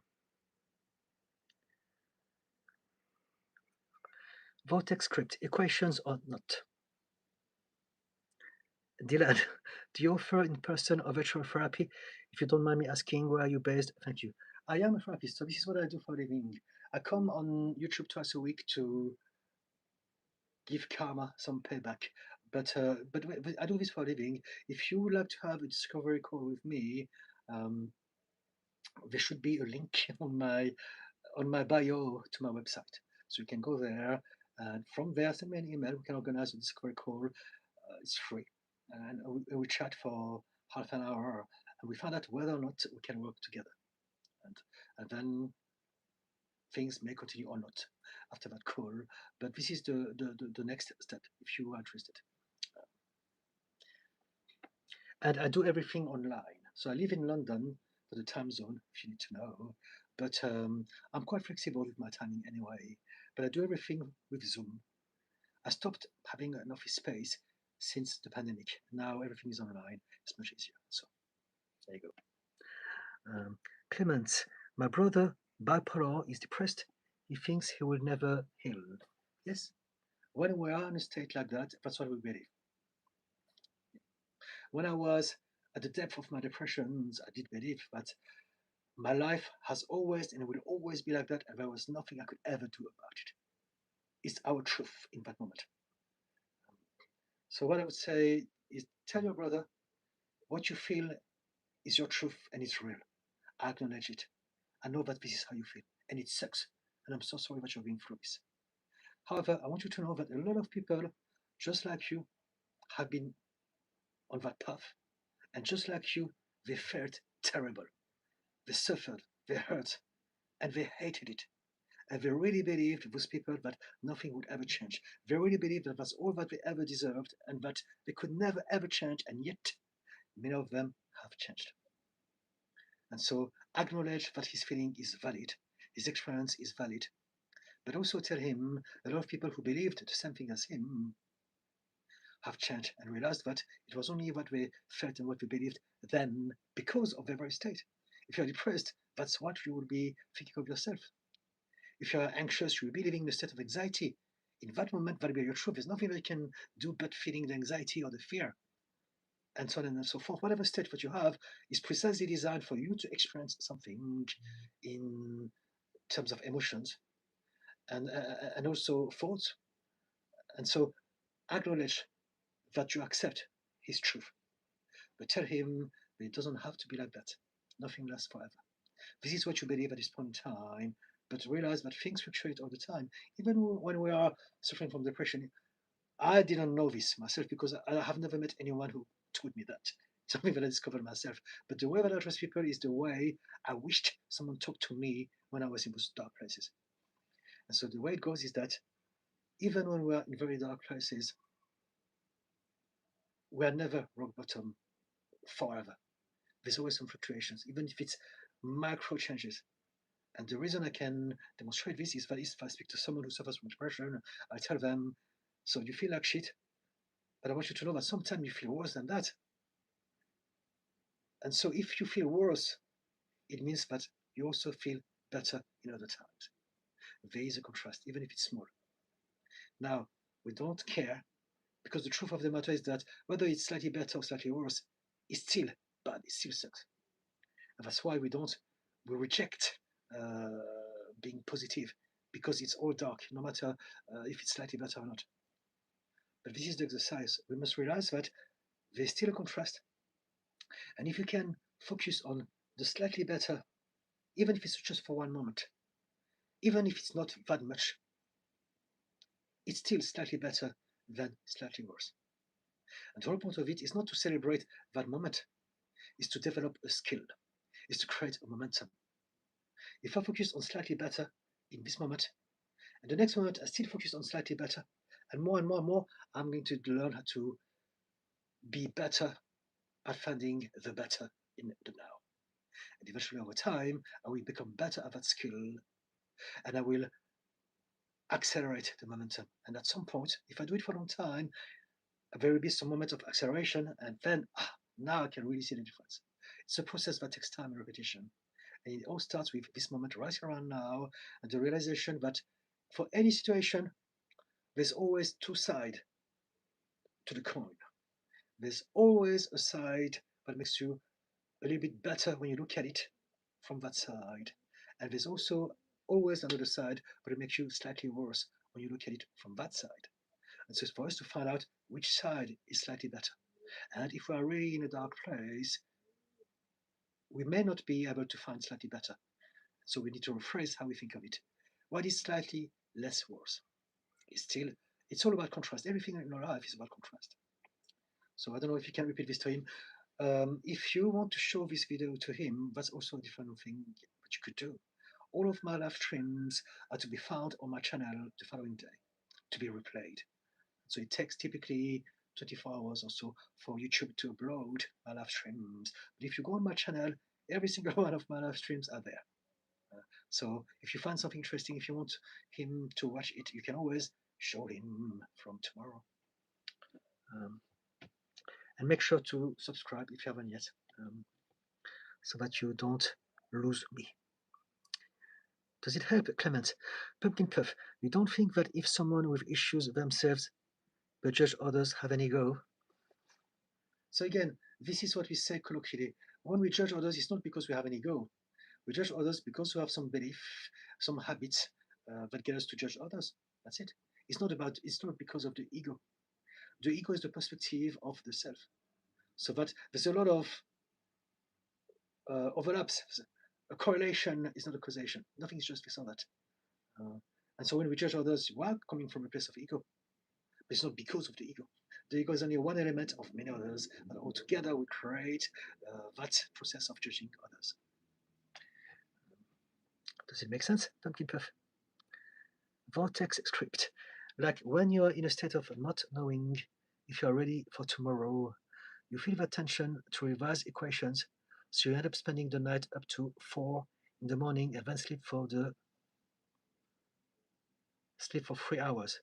So my question is, does sleep matter if it's just 1 day or 2 days? Yes, it always matters. Because if you are revising for something, you are doing this because you want to retain some information for a test or something like that. You want to use your brain. If you don't sleep, your brain is not going to be optimal. It's that simple. If you don't sleep, you're not going to be able to process information. You're not going to be fresh. You won't be able to access all those informations that you have gathered for years that are needed in that moment. That's why sleeping is always important for your body, for your brain, for everything, for your health, for any aspect of your health, for any aspect of your life. You need to sleep because otherwise you can't function optimally. Sleeping is the second most important thing in order for us to stay alive. Number one, we must breathe oxygen. Number two, we must sleep. We may be deprived from food and water, but if we are deprived from sleep, that's what will terminate us faster. So oxygen, sleep, and then after that, food, water, everything else, safety, purpose. Sleeping, super important. In the moment, you may believe that's not. So again, sometimes I go into states like that because again, I have addressed most of my triggers, so I have no problem anymore. But every now and then, I may go into states at night that keeps stimulated, and then in those moments, I know that I should sleep, but my subconscious mind is thinking, no, nighttime, good, sleep doesn't matter. And then I'm going to spend the next 8 hours writing, thinking, exploring my imagination because it's quiet, it's peaceful, and I love it. It's my me time. I'm no divergent. I love nighttime. So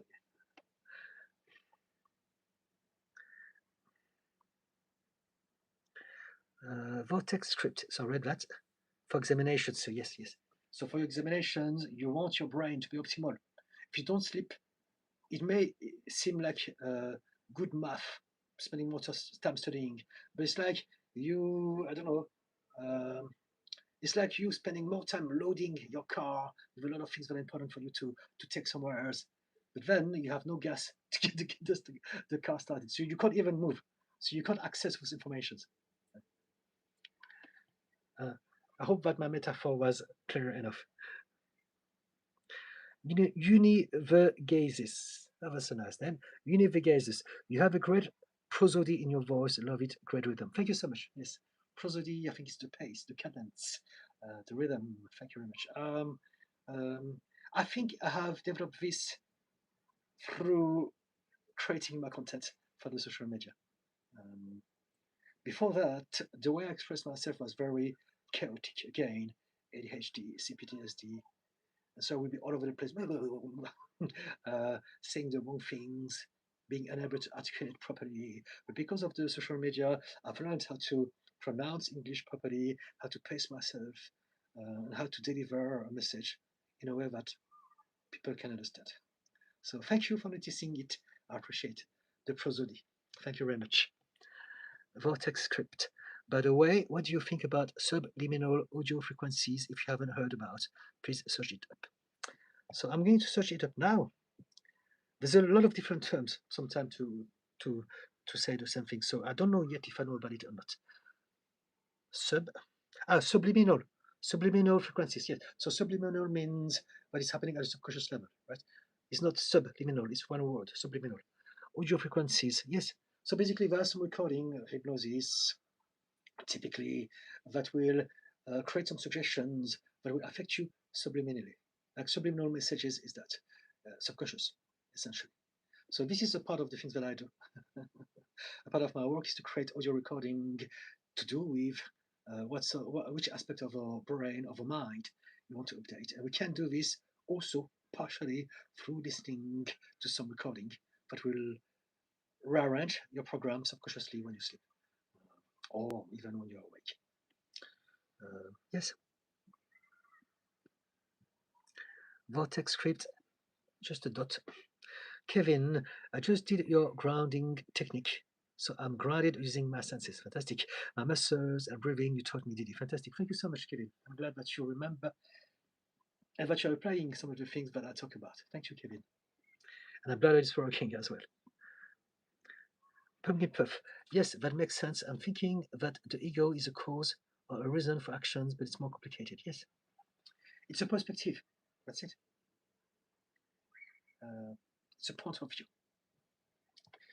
Clement, is there any chance of recovery for bipolar? Yes.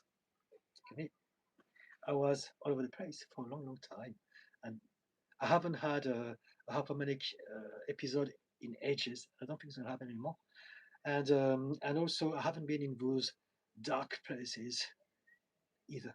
I have some moments of down, but they only last, I don't know, minutes or maybe hours if I'm not aware of them. But then when I realize, dang, I know how to get myself out of states because I understand myself now. In the past, I would really suffer from the state that will change my whole outlook on life. And when I would be high, that would be destructive. Now, there's still some, I have to admit, there's still some moments where I didn't realize that I still had some remnants from the past. So I don't have the hypomanic episodes anymore because those are heavy. There are many days and they take over, and I'm like a different person. But there has been some instances where I've experienced some situations where I was in those similar states for a few hours. And the example that I often give is when I go to the gym. Um, I'm still learning how to be mindful about this, but when I train heavy stuff, um, and in the past I used to take a lot of caffeine, a lot of pre-workout supplements, I would go into some, I don't know how to call it, mini state of hypomania where I'll be invincible. I'll be lifting a lot of weight for 5 hours, which is when you do heavy stuff, it's unheard of. And for me, it was my normality. I didn't realize I wouldn't stop. I would be like a robot, like the Hulk, and I would feel amazing. And I would go home, and then I realized I've enjoyed myself. I would have pain, I would have cramps, I would feel terrible every single night. So this is the thing that told me, why do I keep on doing this? Why am I so extreme? Because of some remnants of the bipolar. And so I stopped training like that. I stopped the caffeine and the pre-workout supplement. Uh, I stopped the way I address my physical training altogether. And it has changed an awful lot. But I only had that awareness a few years ago. So sometimes there's still some remnants. They're not hypomanic episodes, but they're still to do with the state that I used to be because of um, my brain, my body, the way that I'm designed, uh, the way I have adapted to my childhood. When we address a condition, we don't just address a thing because there's not such thing as one thing. It's not like where did you get injured? Was it your thumb or was it your index? The thing we need to address is the way we function. And so the way we function is going to be affecting all aspects of our life. I hope it makes sense. And so, whatever age that you are, if you have a problem, you have to address basically habits of thoughts, habits of reactions, habits of feelings of a lifetime. Um, so, it's possible to change everything. However, there's a lot of things to change because there are many aspects in our life. And so, you don't need to change everything. Just change what is the most important to you, the most problematic triggers or blocks. And then the rest, after that, when you understand more about yourself, you can fine tune other things all throughout the rest of your life, like I do, like I was talking about. There's always going to be some things to address, and it's okay because now we know how to do this. Uh, and yeah, this is why we never really get into a place where we are fully healed. There's no such thing as fully healed or not. Healing is a mindset, it's a journey. It's do I want to improve myself continuously for the rest of my life or not? That's a race. Um, and we will always again fluctuate and discover some new stuff to address. And it's okay.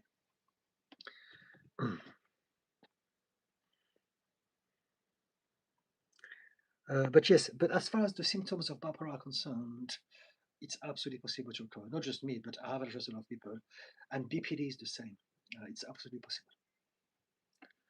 Um, Vortex and CPTSD as well. Vortex script. Is subliminal audio a thing like the audio seems to reprogram your consciousness, but doesn't that go against the laws of nature? What is the laws of nature? What do you mean by the laws of nature? Uh, Nature is a big thing. What do you mean by the law of nature? We condition ourselves all the time. It's a law of nature. If you knew it, it's part of how things work. As far I don't know if you consider humans a part of nature, but it's a part of our human makeup. This is how we function. Um, the first 7 years of your life, your brain is in a state of hypnosis. So it absorbs everything as information without judging it and becomes your program, your subconscious program. Now, as an adult, you're no longer in a state of hypnosis because you have developed different parts of your brain, you have different abilities. However, when you're an automatic pilot, at this moment, you are in a state of hypnosis. When you just wake up or when you're just about to go to sleep, your brain is going to be in that state again. And this is when we are going to use those windows to bring some new information to upgrade the program. And we do this to ourselves all the time, every day. When you wake up in the morning, as soon as you wake up, for one split second, you are not yourself just yet. You are in the dream world. You are dreaming that you are, I don't know, a dinosaur, a superhero, whatever. But then, as soon as you wake up, you're going to ask yourself very quickly, who am I? What do I like? What do I dislike? What is my personality? What is my baggage? And in one split second, like in the Matrix, you're going to download all that information. And, oh, this is me. This is my reality. This is my life. And those are my beliefs. And now you're going to get going. You have hypnotized yourself in a few split seconds when you woke up into remembering who you were supposed to be, who you were meant to be. And now you're going to go through that day with those beliefs, with those feelings and emotions and triggers and blocks. So the way that I see it, it is very natural because I understand the mechanisms behind it. But if you want to maybe expand what you mean by the laws of nature, because it's not very clear to me, aka laws of physics. So we're talking about psychology here, so it's not the laws of physics. Uh, but if you want to talk about the laws of physics, we can incorporate some elements of quantum physics, as in the idea that all realities exist, but we can only experience the reality that is corresponding to the perspective that we have of the reality. So again, quantum physics is that any reality is defined by the position of the observer. And that is very important in psychology, whether we call it quantum physics or not, is because whatever experience we're going to have will be down to our interpretation of it. And our interpretation of it is down to who we believe we are. So now we are back to the position of the observer. If I believe that I'm powerful, life is going to be a piece of cake. If I believe that I am disempowered, life is going to be terrifying. Um, and so life is only what it is depending on who is looking at it. The School of Flourishing. Hello. How do you handle loneliness and hopelessness? No job, no friends. They want to talk to me. No, they don't want to talk to me. No family. My wife is divorcing me. No contact with my daughter. No job. I'm alone all day, every day. Okay, let's talk about this. I'm sorry that you're going through this. If you're going through that, then life sucks. This is undeniable. And what you want to realize is that when you are in that state, I was talking about just before about this, but I'm going to repeat myself because it's important that you hear this. When we are in this state, we are meant to believe this about ourselves. We are meant to believe that everything is dark, there's nothing good. We are meant to feel that there's nothing but despair, desperation. We are meant to feel that everyone is bad and no one would ever be there for us. This is precisely what the state needs you to feel and think and believe.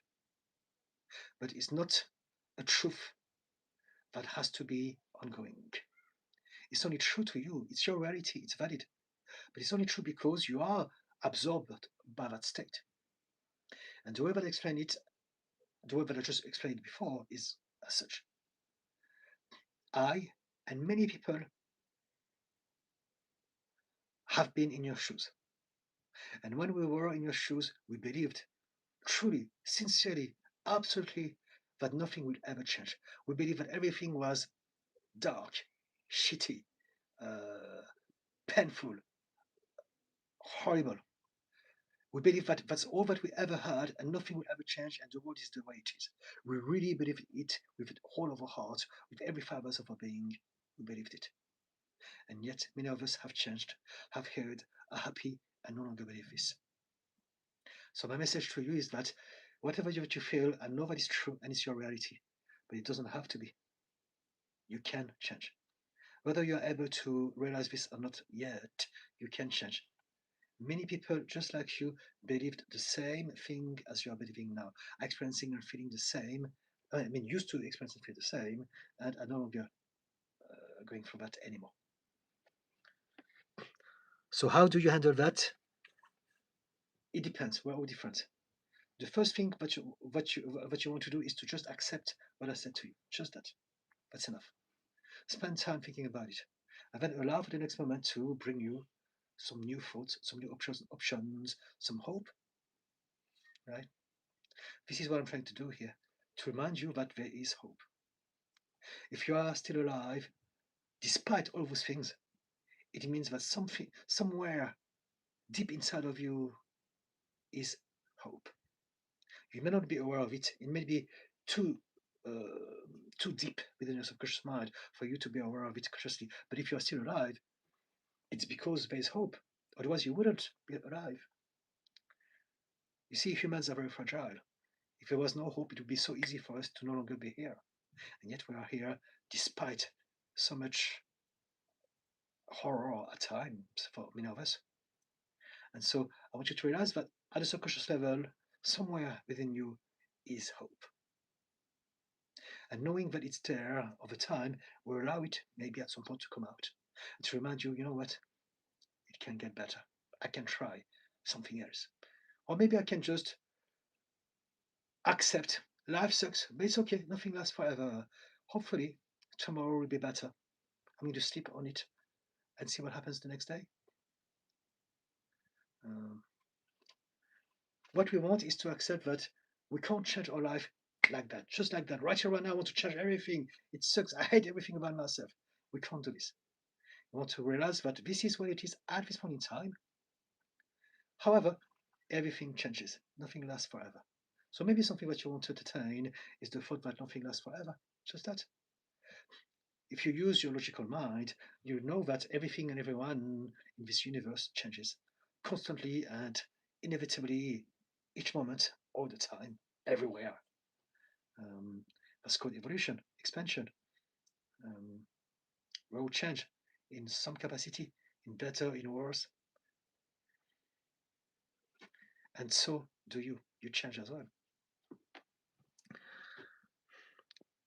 But do talk to me, School of Flourishing, if you want. Vortex at the School of Flourishing. I do think gaming is a good choice, to be honest, although this might be not popular with the older generation. Some games are so old they have people in your age. So I don't know what you're talking about. I don't know, but this is between the two of you. Vortex at the School of Flourishing and guilds allowing to form actual connection. So you're talking about gaming. Uh, the School of Flourishing at Vortex. I do sometimes do games, but if anything, it disconnects me even more from reality. When I just want to feel present in the world, I feel so disconnected from. Ah, so you have gaming. So again, you don't want to live in a mentality that is absolutist. Things always change. Every moment is followed by other moments. So there are moments where you feel good. There are moments where you play games. When you play games, it's not going to fix your whole life. However, it's going to make you feel better about yourself. And this matters. You don't need to change your whole life right here, right now. All that you need to do is to do your best to feel better about yourself as much as you can. Feel good, whatever it is. If it's gaming, game. Whatever it is, do whatever makes you feel slightly better in this moment. It will not fix your life, but it will buy you time. And it will, maybe over time, allow you to invite some new options, some new luck in your life. Um,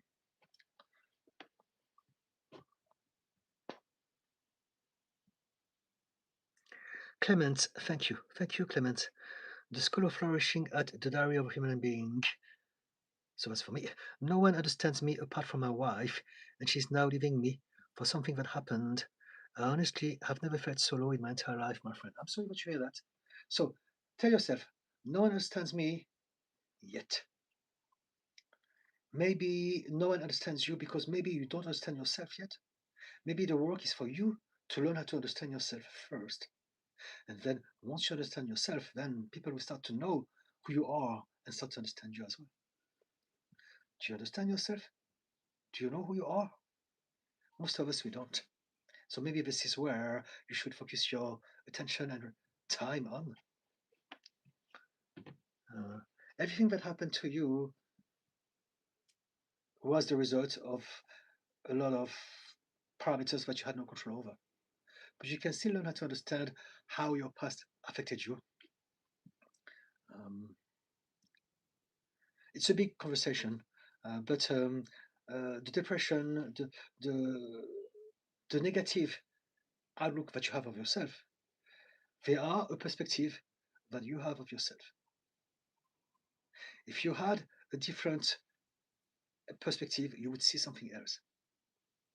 Like me, for instance, I don't see you. I just see some words. But if I was to see you, I would not see all of the things that you mentioned about yourself. I would not see that. I would see a human being that has potential, that has been hurt, that has never chosen the hurt, and that I want to love and I want to help and I want to feel better. My perspective is already different to yours. The version of you that I experience is different to the version of you that you experience. And that's it. It's only down to one thing, my perspective. And you can do this to yourself. You can change the way you look at yourself from. We tend to be suffering from depression because we look at ourselves from the position of the people who put us down, from the position of the people who belittled us, who told us that we were not enough, that we were stupid, ugly, or that we didn't deserve the good things in life.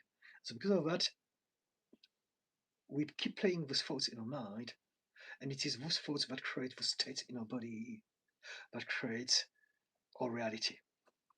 If I think and I feel that I'm like that, everyone else will start to believe that about myself too. I will create, I will manifest that reality for myself. And again, it's not something that we choose consciously, but it's something that is the result of our program. And so if we can realize that we can upgrade our program, then it's a game changer.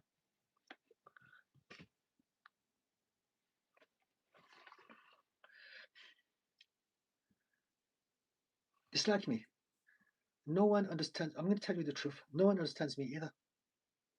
The one person that comes closest to that is my husband. We've been together for 21 years. But even him, I know that he doesn't understand me in many ways. He understands more than everyone else because we've been together for such a long time. But he will never understand the depth and the complexity of my crazy mind. And I know that everyone else, they have a totally different idea as well. But it's okay. I don't need anyone to understand me anymore because I understand myself, because I accept myself. Uh, Even if I didn't understand myself, I accept myself. I don't need to have a definition of myself. I appreciate that I am constantly evolving, changing, learning, growing, fluctuating. And so we don't need to understand. We want to understand the reasons as to why we suffer so we can address those things. But we don't need to understand everything about ourselves.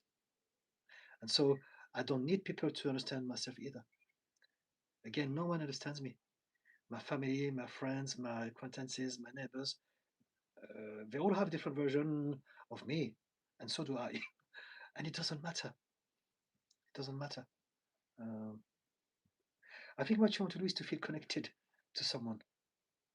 Um, and in order for this to happen, so we want to be connected with different things. We need to be connected with some people. We don't need to have a lot, at least one. We need to be connected with something bigger than us. So it can be purpose, passion, or it can be God, something spiritual. Um, but you want to find some connections. And this is the work that you should be doing. And in reality, the reason why you're disconnected is because the first thing that you have been disconnected from is yourself. I believe that there's a high chance that you have disconnected from your feelings and your emotions. Correct me if I'm wrong. And this is why you should start the work. If I was to work with you, we would address this. Pumpkin Puff, do you think that you have to experience everything to grow as a person? No. You don't need to experience everything. You just need to experience. You don't need to experience anything. You already experience. Your whole life is an experience. So whatever that you go through, whatever that you do, whatever that you don't do, is your experience. You don't have to experience anything. You experience already. Now everything is contextual. Maybe in order for you to know something, you need to experience something related to that thing. But as a general conversation about you as a human being, you don't have to do anything. You're already experiencing your own experience. So unless you have a context in mind, give it to me so that I know where you're coming from. So again, everything is contextual. So yes, in order for me to understand what it feels to to be desperate or to be powerless, I must have experienced that so that I can remember how it feels, not in concepts or ideas or intellectual, but in feelings. And so that would be in that context, that would be true. But yeah. But you say in order to grow as a person, you have to experience everything. No, you just need to be aware of the things that you're already experiencing in your life. We all experience things, and everything that we experience is part of our journey. And so it's not about the experience; it's about being aware of that experience, as opposed to judging it, refusing it, resisting it, suppressing it. I don't like it. I want something else in my life. Um, when we should be really embracing it, accepting it, and realizing, okay, is there for a reason? Why did this happen to me? What can I learn from that? How can I grow from that thing? The School of Flourishing. I really wish therapy in the UK worked the way you do. Every mental health specialist I speak to over here just see you as a problem that needs fixing, and it's not that simple. Yes, find the right people. It's true that it's difficult, but it's there. Keep looking until you find the right person. There are good people out there. Not many, I had to say, in the mental health circle, but there are some, and it's for you to find them. The School of Flourishing, you are very right about me being disconnected from myself, okay? I think because so many external factors are involved, it's made me disalign myself with my own identity and values. It's like a cycle. Yes, I get it. I get it. Again, same here. Because of my conditions, I never knew who I was. I was a chameleon. You see all my tattoos. I had some already. But as soon as I met my husband in a tattoo shop, he was the tattoo manager. Within 2 years, I was covered because he's covered. Because I wanted to be like him. I didn't realize I didn't have a sense of personality. I didn't have a self. I was willing to be anything at all as long as people loved me because of my BPD. And so I understand what it is, uh, but it's okay. You know, you don't need uh, to to have a definition of yourself because you can remind yourself that you're constantly becoming. It's a process that lasts a lifetime. And so instead of thinking, how can I define myself? Think, who do I want to become? That's a much better way to look at this, right? Because you're going to change all your life anyway. You have changed all your life until this point. You have changed in myriads of ways, physiologically, mentally, emotionally, spiritually, societally, and so on and so forth. We change all the time, and you are no exception. Now, it's about finding which direction you'd rather change, which aspect of you would rather change as well. The School of Flourishing, a never ending cycle. Yes, uh, it's not that it's never ending, that's the course of life. So within that life, as long as you're alive, it's always ongoing. When you come to the end of it, it will be ending. It will end there, and then you will discover another life, another reality, another dimension. But this is a whole different conversation. Pumpkin puff. I was thinking around if you were poor and become rich, you are more grateful normally. But if you're rich and become poor, people become depressed and want what they had back. Okay, I understand what you mean.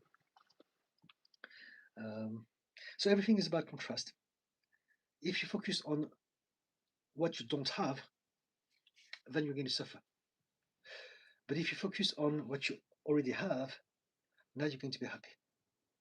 Now, in life, we're always somewhere in between. Even if we're at the bottom, even if we're at the top, there are many aspects of our life. So money is only one thing, it's only one aspect of us. But there's always things, everyone has problems, and everyone has things that we would rather have, and things that they do have, but they're not grateful about. And so you're thinking about money, but I look after a lot of people of all background, and some of them have a lot of money, and they still suffer just as much as anyone else. It's just that the suffering is not visible. It looks different. It expresses itself differently, but they still suffer. And so the problem is not what we have or what we don't have. The problem is whether we are able to realize the good things that we have in life. If I look at all the things that I don't have and that I want to have, that's when we suffer.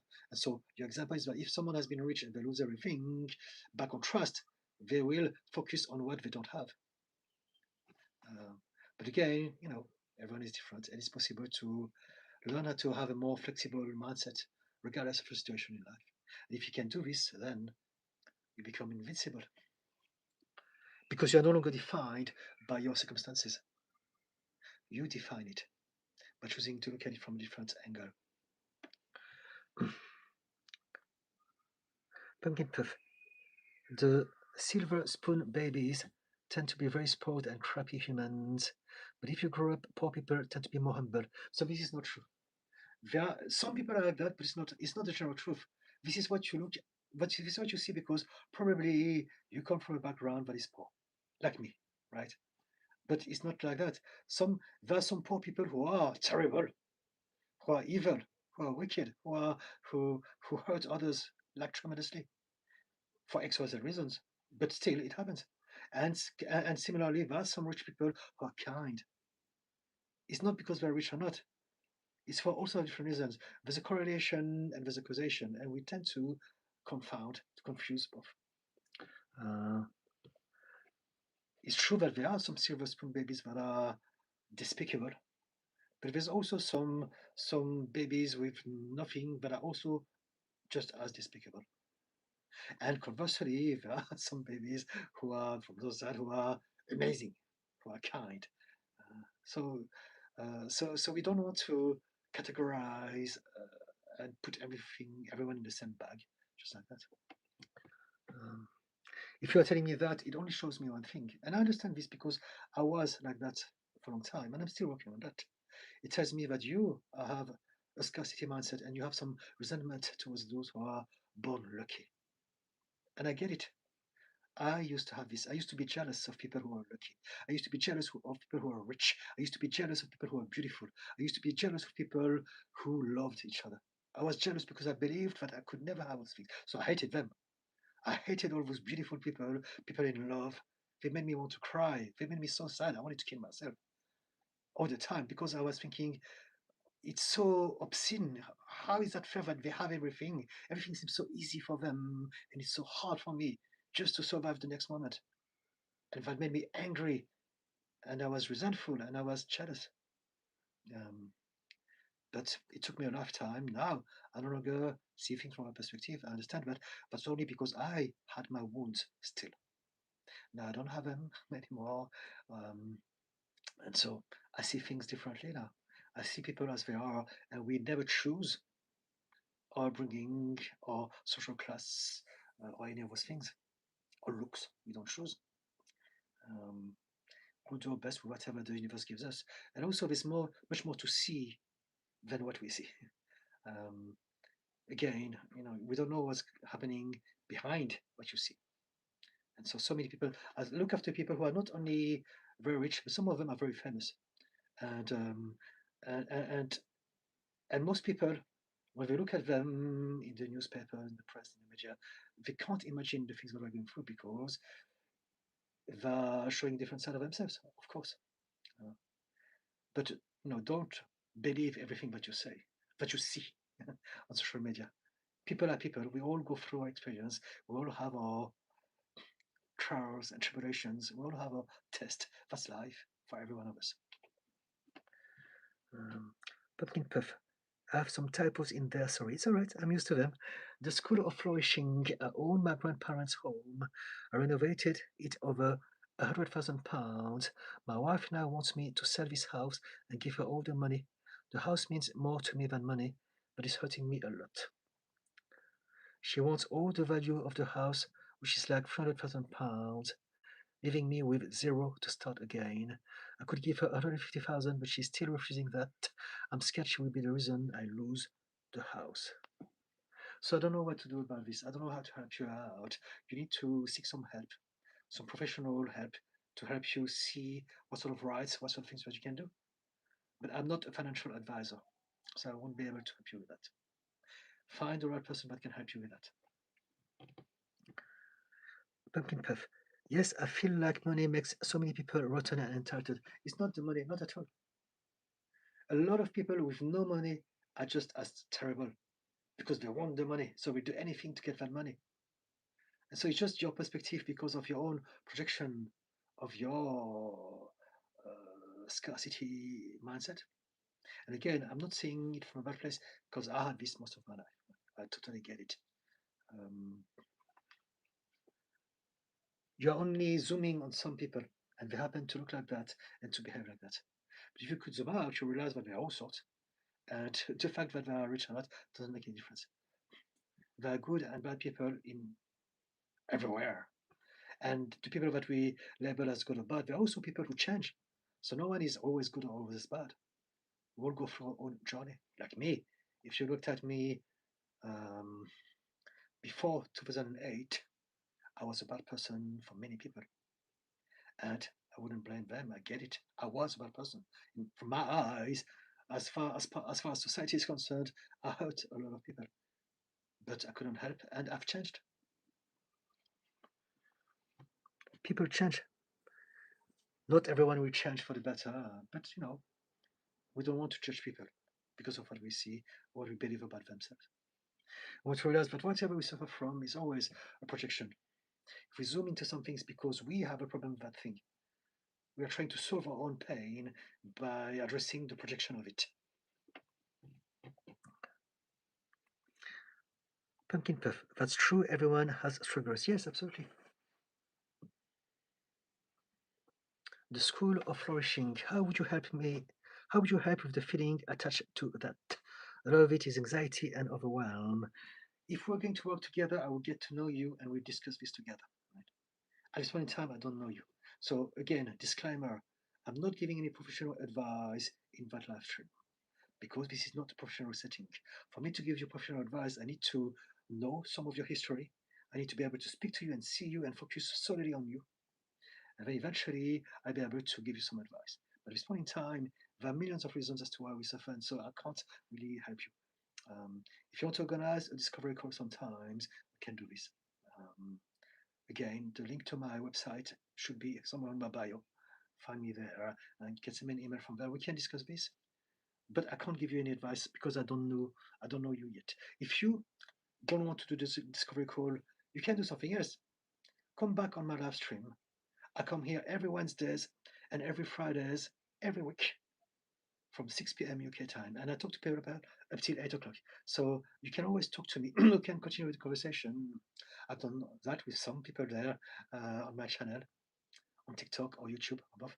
And so I'm happy to do this. That's what I'm here for, to give some suggestions or recommendations as best as I can to help people, because I understand that a lot of people need help and they don't know where to get started, and there's a lot of confusion out there, and so it's my way to share my power to benefit other people.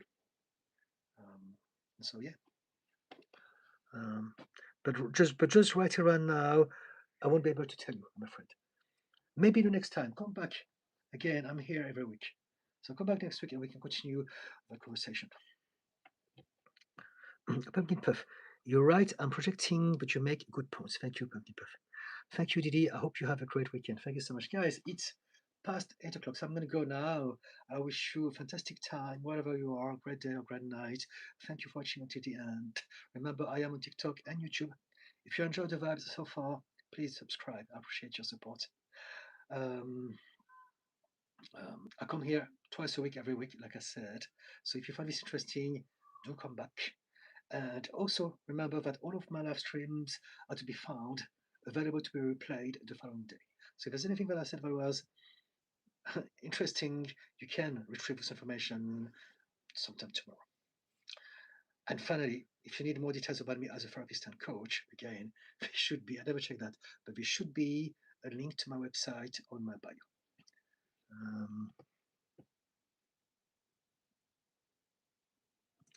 The School of Flourishing, thank you. How much do you charge for your services after the discovery call?